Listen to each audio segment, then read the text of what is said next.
Hi, it's my third day in Malta. Today I'm taking it a bit easier, strolling around the town of Sliema, visiting the Point shopping mall, and the highlight of the day, I'm going on a 90-minute boat cruise through Valletta's two beautiful harbours. You can join me on board too. Let's go.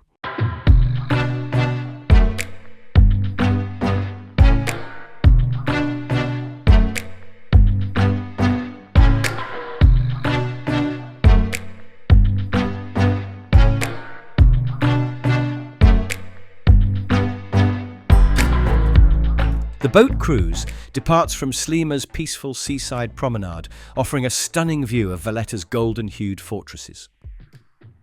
The first stops are around Zira and Manuel Island. The island is famous for the historic Fort Manuel, built in the 18th century to defend against pirate attacks.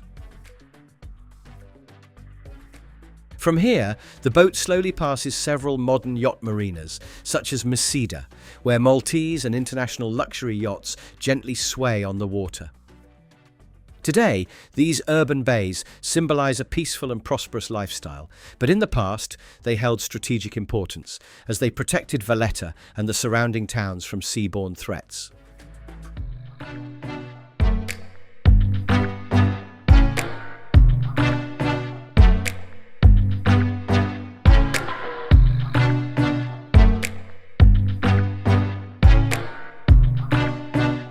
We are now passing by the Palumbo, Malta shipyard, one of the most active industrial zones in the Grand Harbour.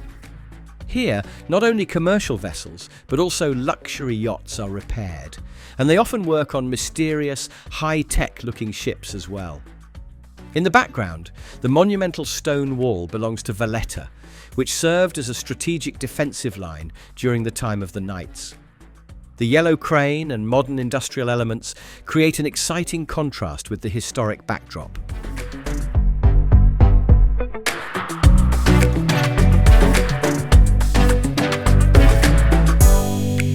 We are now sailing past the shores of Birgu, also known as Vittoriosa. It is one of the oldest cities in Malta. Even before the arrival of the Knights of St. John, it was already a significant settlement. In the 16th century, the Knights chose it as their first headquarters, so the city hides many medieval palaces, fortifications, and churches. Along the waterfront, you'll find small cafes, restaurants, and local fishermen's boats. Today, the city is a charming residential district with a historic atmosphere. From here, the famous Fort St. Angelo, which dominates the harbour, is just a short walk away.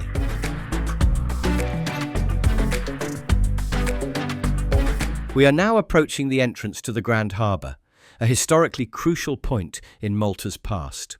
On the left, you can see the Ricasoli lighthouse, which has been safely guiding ships into the harbour since the early 20th century. On the right stands the massive Fort Ricasoli, the largest fortress in Malta, built in the 17th century to defend the harbour. Interestingly, Fort Ricasoli has served as a filming location for numerous Hollywood productions, including scenes from Gladiator, Troy, and Game of Thrones.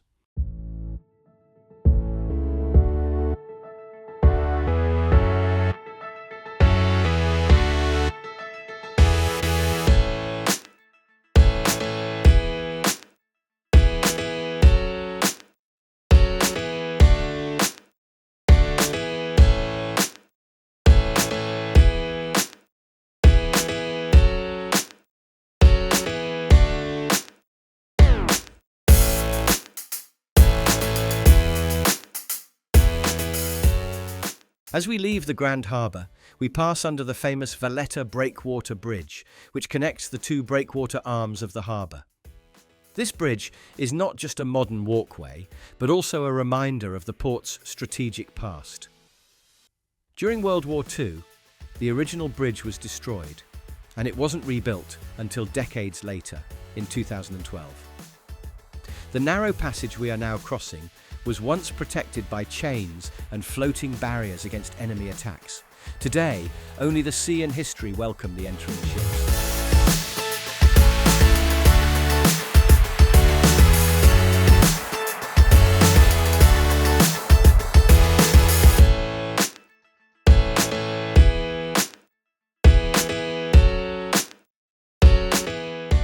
We are slowly returning to the port of Sliema, where our boat trip began. The city's coastline comes into view once again, with its elegant seaside promenades, cosy cafes, and modern residential buildings. This 90-minute cruise was not only scenic but truly a unique experience. It allows you to discover Malta from a completely different perspective, from the sea, where history, architecture, and modern life blend beautifully. If you ever visit Malta, this tour is an absolute must.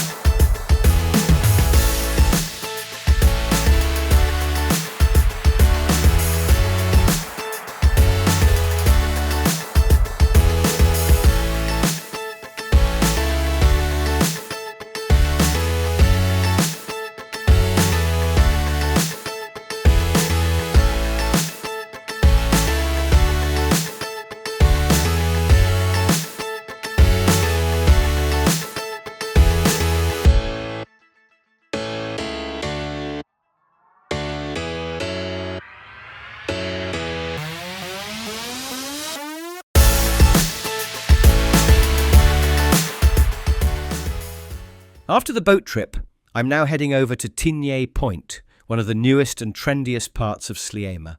This area features modern residential complexes, a scenic seaside promenade, and stylish shops, all located right next to Malta's historical core. This is also where you'll find the Point Shopping Mall, one of the largest and most well-known malls in Malta, packed with international brands across multiple levels. Whether you're in the mood for some city life, shopping, or just a gelato by the sea, this is the perfect place to be.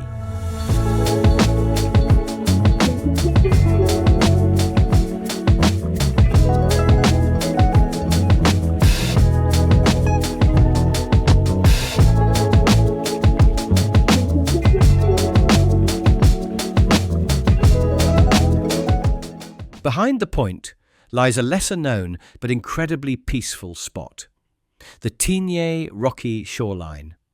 From here, the view doesn't face Valletta, but stretches out toward the open sea, and perhaps that's what makes it even more special. A place like this is the perfect way to end a long day.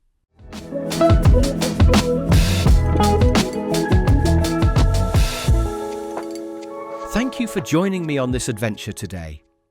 We strolled through Sliema, cruised across the harbours, admired the calm shorelines of Valletta and the three cities, and then explored the modern side of Tigné Point and the endless sea. But the journey isn't over yet.